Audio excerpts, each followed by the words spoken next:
Terungkap kalau pelaku yang membuat Dante tenggelam adalah pacar Tamara Tiasmara. Yuda Arfandi kini jadi tersangka atas kematian anak kekasihnya Tamara Tiasmara, Dante, ternyata sudah pernah menikah. Penangkapan Yuda Arfandi dilakukan di kediamannya di kawasan Pondok Kelapa, Duren Sawit, Jakarta Timur. Kemudian, ia dibawa ke Polda Metro Jaya pada Jumat, 9 Februari 2024. Sejak awal, ia memang masuk ke dalam daftar saksi yang diperiksa polisi terkait kasus kematian Dante. Keberadaan Yuda Arfandi juga terekam CCTV di lokasi tempat berenang anak Tamara Tiasmara.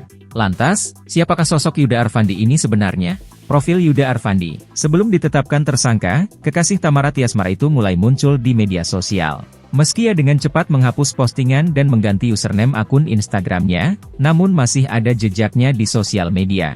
Yuda Arfandi sudah beberapa kali berganti username Instagram. Yuda ternyata pernah menikah dengan seorang wanita bernama Vanessa Anastasia Priscilia, pada 8 April 2019.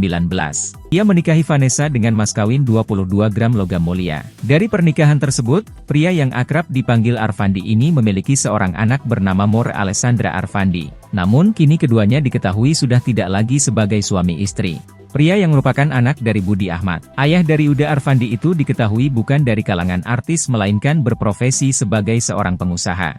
Namun kini diketahui Yuda telah berstatus duda, namun terkait kapan keduanya bercerai, belum diketahui informasi pastinya. Sampai saat ini, belum diketahui apa agama yang dianut oleh Yuda Arfandi. Namun melihat dari proses pernikahannya dengan istri sebelumnya, Yuda diduga memeluk agama Islam karena menikah dengan penghulu. Yuda Arfandi sendiri belum diketahui secara pasti berprofesi sebagai apa. Namun ia sempat dianggap merupakan seorang publik figur lantaran terlihat dalam sebuah foto bersama Raffi Ahmad dan beberapa publik figur lainnya.